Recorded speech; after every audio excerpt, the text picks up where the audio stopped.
Oke, Assalamualaikum warahmatullahi wabarakatuh. Perkenalkan, saya Surya Saputra, NPM 191506106. Di video ini, saya akan membuat suatu tutorial, yaitu tentang pembuatan web service menggunakan PHP dan juga MySQL untuk memenuhi ujian akhir semester mata kuliah sistem paralel dan terdistribusi. Oke, mungkin saya lanjut share screen saja.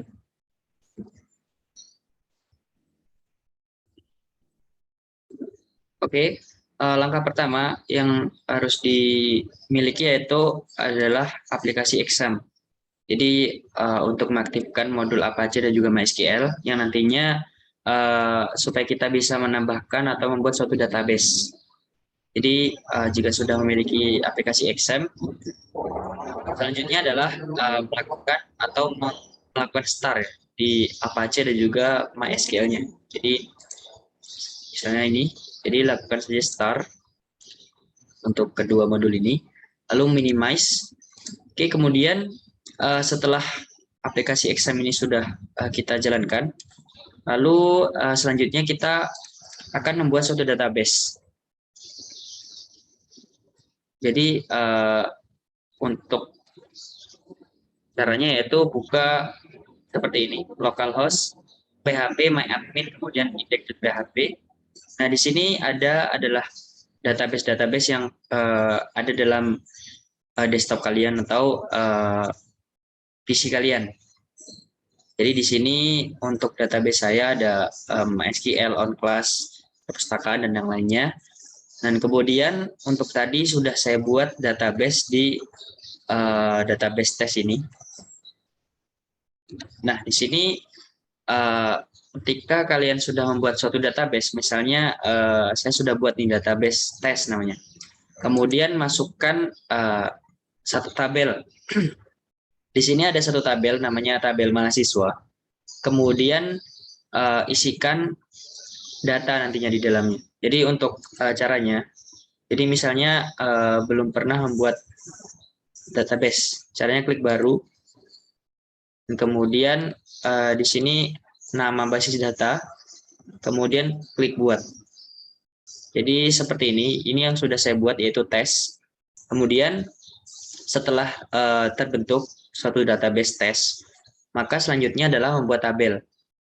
Nah, membuat tabel di sini sudah ada tabel. Mungkin saya contohkan untuk cara pembuatan tabel di bagian sini. Di sini ada buat tabel. Nah, untuk tabelnya itu bebas. Di sini saya buat mahasiswa. Mungkin saya buat misalnya saja dosen. Dengan atributnya 3, kemudian kirim. Nah, di sini setelah kita membuat tabel dosen, maka di sini kita akan membuat beberapa atribut. Misalnya saja ada NIP. NIP itu ada nomor induk pegawai, kemudian ada nama dosen, kemudian di sini ada alamat mungkin. Nah, setelah itu tentukan jenisnya. Mungkin untuk NIP ini karena dia angka integer. Kemudian nama dosen ini bisa varchar, untuk alamat juga bisa varchar. Nah, kemudian untuk atribut yang paling atas ini kita jadikan sebagai primary key, indeksnya primary. Oke, seperti itu.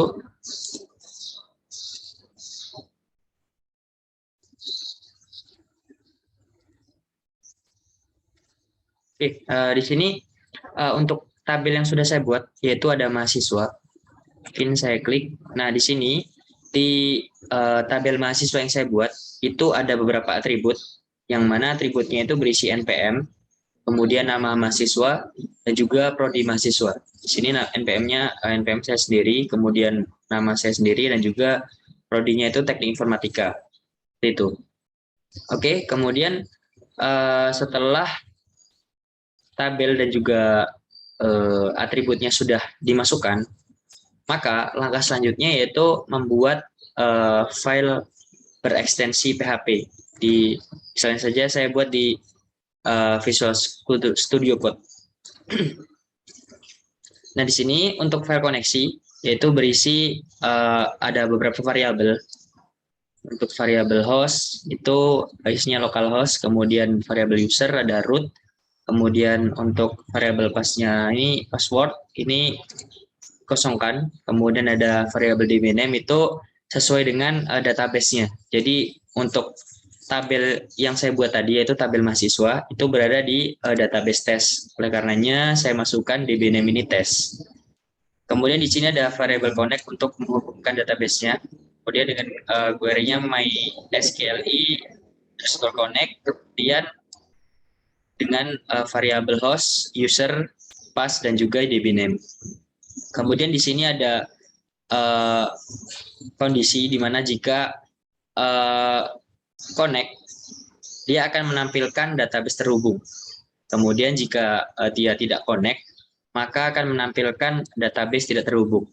Jadi untuk file koneksi ini untuk menghubungkan database-nya, gitu. Kemudian ada get data. Selanjutnya dibuat suatu file PHP juga bernama get data. Ini untuk mengambil data dalam database-nya, gitu. Di sini ada include koneksi.php. Kemudian di sini ada select.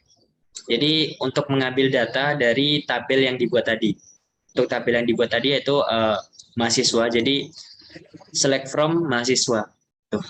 Jadi untuk data yang mau diambil itu kemudian dimasukkan ke tabel mana? Di sini dimasukkan nama tabelnya. Kemudian di sini ada query MySQL query. Dia akan menghubungkan database dan juga mengambil data dari tabel yang dibuat tadi. Kemudian di sini ada while yang nantinya dia akan memproses data yang diambil, yaitu ada npm, kemudian ada nama mahasiswa, dan juga ada prodi sesuai dengan atribut yang ada pada tabel tadi.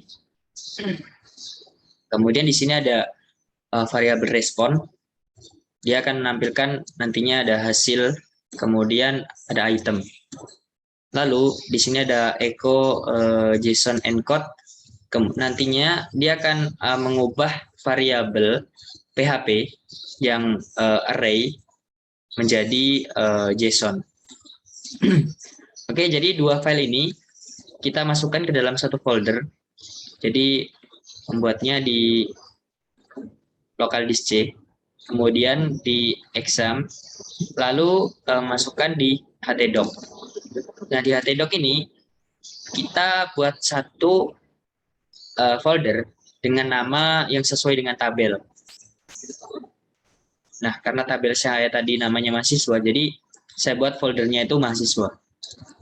Kemudian masukkan dua file tadi, yaitu get data juga dan juga koneksi itu di sini. Oke, mungkin itu untuk file PHP-nya. Nah, jadi langkah selanjutnya setelah kita buat database, kemudian buat file PHP, maka langkah terakhir yaitu kita panggil untuk file PHP yang sudah dibuat tadi. Cara memanggilnya yaitu localhost, kemudian slash. Nah, kemudian masukkan nama foldernya, mahasiswa. Kemudian di mahasiswa tadi kan ada dua file. Nah, untuk mengecek apakah database-nya ini terhubung, maka terlebih dahulu kita panggil yang koneksi ini. Koneksi.php. Nah, di sini ada tulisan database terhubung. Sesuai dengan di sini koneksi, maka jika dia connect, maka dia akan menampilkan tulisan database terhubung. Nah, database terhubung berarti artinya database ini sudah connect atau terhubung. Nah, setelah itu, setelah terhubung, maka selanjutnya adalah mengambil data. Makanya kita panggil untuk file yang kedua yaitu get data.php. Nah, di sini dia akan menampilkan database terhubung. Kemudian selanjutnya dia akan menampilkan hasil dan juga itemnya. Kemudian hasilnya ini sukses, dan untuk itemnya itu dia akan menampilkan atribut dari tabel mahasiswa. Ada npm, kemudian ada nama mahasiswa, Dan juga yang terakhir ada prodi mahasiswa. Seperti itu. Jadi mungkin itu salah satu tutorial, yaitu untuk membuat suatu web service dengan menggunakan PHP dan juga MySQL. Mungkin itu saja yang bisa saya sampaikan. Apabila ada kekurangan, saya mohon maaf. Saya akhiri. Wassalamualaikum warahmatullahi wabarakatuh.